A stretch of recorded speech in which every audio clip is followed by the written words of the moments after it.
Welcome back to the Archive Network.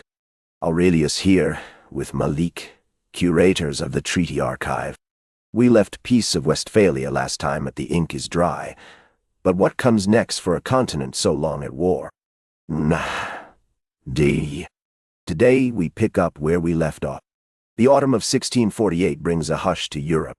After 4 years of relentless negotiation and 3 decades of conflict, the air is thick with anticipation. Diplomats gather in Münster and Osnabrück, their minds heavy with the burdens of the past. This is not merely a treaty. It is a blueprint for a new European order. But what kind of order are we truly forging, Aurelius? For some, this moment is a victory.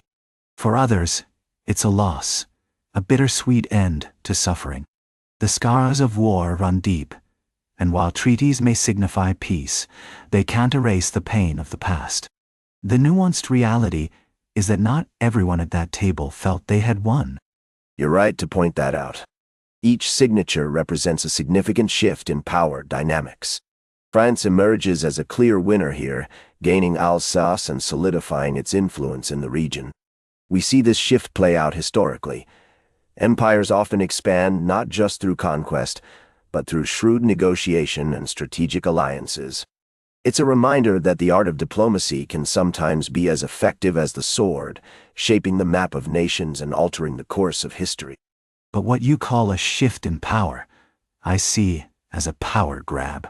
France's territorial gain comes at a cost to the Habsburgs, who are left reeling. Yes, they may have gained land, but it's built on the ruins of countless lives. This isn't merely a game of chess. It's a reallocation of suffering. Fair point. The Habsburgs certainly mourn their losses. But we can't overlook the treaty's impact on Sweden. They're claiming significant territory along the Baltic Sea. With these territorial gains, Sweden isn't just expanding its borders. It's solidifying its status as a formidable northern power. We see how the landscape of power in Europe is shifting dramatically. As one empire faces decline, another rises, altering the intricate dance of influence that has defined our continent for centuries. And what about the Dutch Republic? Spain is finally forced to recognize its independence, which is monumental in itself. This acknowledgement isn't just a matter of borders. It's about the right to self-determination.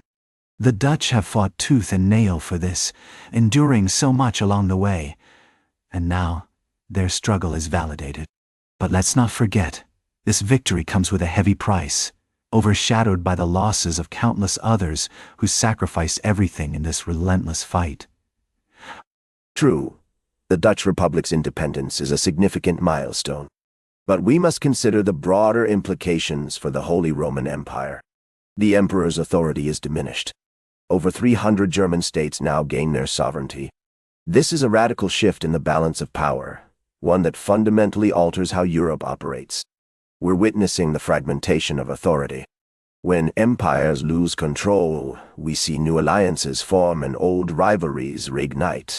History teaches us that such changes rarely happen quietly. Sovereignty is a double-edged sword, Aurelius. It gives nations the freedom to govern themselves, but it also sows the seeds for future conflicts. Each state has the power to make its own choices, but what happens when those choices collide? The threat of new wars looms large. Just because the ink is dry doesn't mean the tensions have vanished. People are still caught in the crossfire, and the human cost is what we must remember. That's a valid concern. The treaties establish new rules for diplomacy and state interactions, and we can't overlook their significance. For the first time, mutual respect is mandated, and states are treated as equals. This marks a clear shift from a world ravaged by religious wars to one where political negotiation takes center stage. We're seeing the dawn of a new era where diplomacy can actually pave the way for stability rather than conflict. It's a game changer, to say the least. But let's not overlook the cost of this newfound order.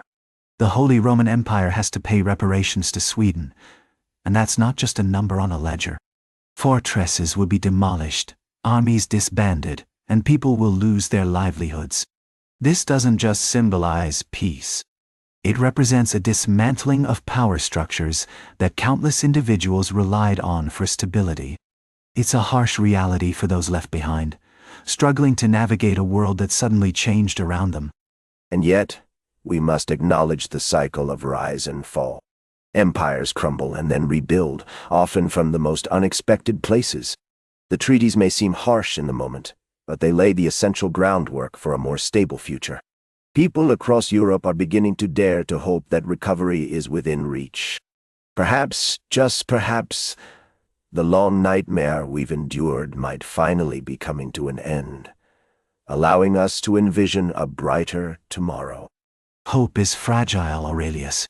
Sure, the treaties give us a glimpse of coexistence, and for the first time, we're seeing religious tolerance come to the forefront. But if we look closer, we'll see old rivalries still simmering just below the surface. The real question is whether the ideas of sovereignty and tolerance can withstand the ambitions of those in power. That's a delicate balance we have to navigate, and it's the everyday people who'll pay the price if it tips. The ink on these treaties is barely dry, and old tensions are still simmering beneath the surface. The future remains uncertain, and we can't ignore that. Yet, the Peace of Westphalia has fundamentally changed the game. It's reshaped the way states interact with one another and opened the door for a new European order. Sure, that order is still fragile and requires constant attention. But we must recognize the significance of this shift, even as we navigate the complexities that lie ahead. That's where we leave it this time. Peace of Westphalia continues. The story isn't finished yet. Find the full series on the Treaty Archive, part of the Archive Network. We'll be back with the next chapter.